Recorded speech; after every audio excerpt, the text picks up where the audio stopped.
जीवन में जब भी मौका मिले तो किसी का सारथी बनना, स्वार्थी नहीं। ईश्वर ये मौका भी उसी को देते हैं जो ईश्वर का चहेता होता है, जो उनके करीब होता है, जिससे वो बेहद प्यार करते हैं। इसलिए हमेशा ऐसे मौके की तलाश में रहना जब आप लोगों का भला कर पाए, कुछ अच्छे कार्य कर पाए।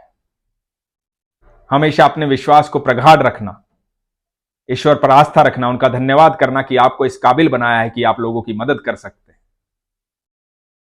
हरे कृष्ण दोस्तों, मैं हूं अनुज शर्मा।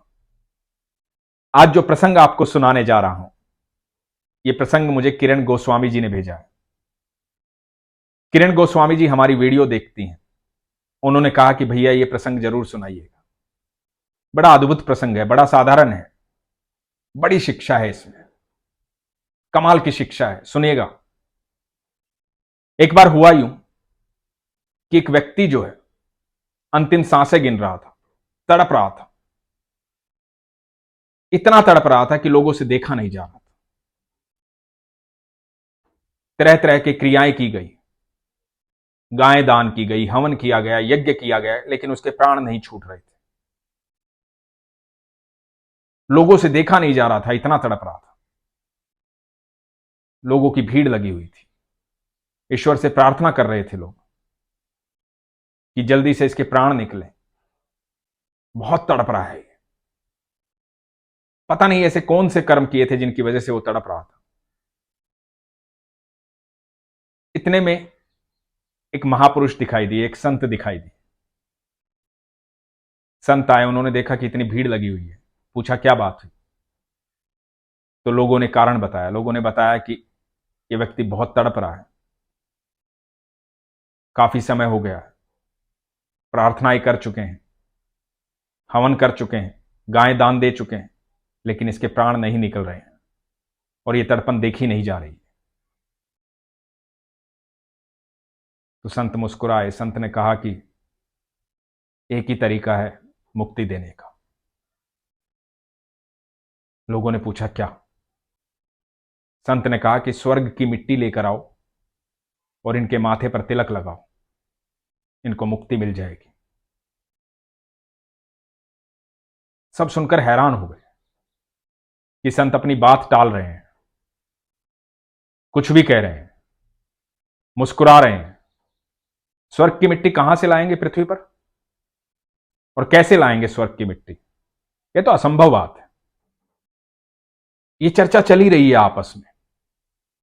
लोग कह रहे हैं कि संत जो है ना वो बहका रहे हैं, कुछ भी बोल रहे हैं। इतने में एक छोटा सा बच्चा आता है। बच्चे के हाथ में मिट्टी है, कहता है ये लो स्वर्ग की मिट्टी, लगा दो माथे पर तिलक। जैसा बाबा ने कहा है वैसा मैंने कर दिया। संत फिर मुस्कुराते हैं। संत कहते हैं कि लो मिट्टी और लगा दो माथे पर। मिट्टी बच्चे के हाथ से लेके माथे पर लगाई जाती है, और जैसे ही माथे पर मिट्टी लगती है उस व्यक्ति को मुक्ति मिल जाती है, वो बैकुंठ धाम चला जाता है। सब हैरान हो जाते हैं कि यह हुआ कैसे। संत तो इसलिए मुस्कुरा रहे थे क्योंकि संत सब जानते थे। बच्चे से पूछा गया कि स्वर्ग की मिट्टी कहां से लाया, यह तो असंभव है, तू कहां से लाया? बच्चा मुस्कुराया। बच्चे ने कहा कि मेरे गुरुजी ने मेरे विद्यालय में सिखाया है कि मेरे माता पिता के चरणों में स्वर्ग है। तो मेरे पिताजी बैठे हुए थे, मैंने उनसे कहा कि पिताजी पैर हटाइए, थोड़ी सी मिट्टी चाहिए। मैं मिट्टी लेकर आ गया। यही है स्वर्ग की मिट्टी। अद्भुत बात है, कमाल का भाव है, कमाल की शिक्षा है। संत ने सच कहा था, स्वर्ग की मिट्टी। माता पिता के चरणों में स्वर्ग होता है। दोस्तों, आप कितने भी मंदिर जाना, कितने भी पूजा पाठ करना, कुछ भी करना, हवन करना, यज्ञ करना, लेकिन यदि आपने अपने माता पिता का अपमान किया ना, उनका सम्मान नहीं किया, तो ईश्वर कभी आपको स्वीकार नहीं करेंगे। ये बचपन से हम पढ़ते आए हैं, माता पिता की सेवा करो, माता पिता के चरणों में स्वर्ग है।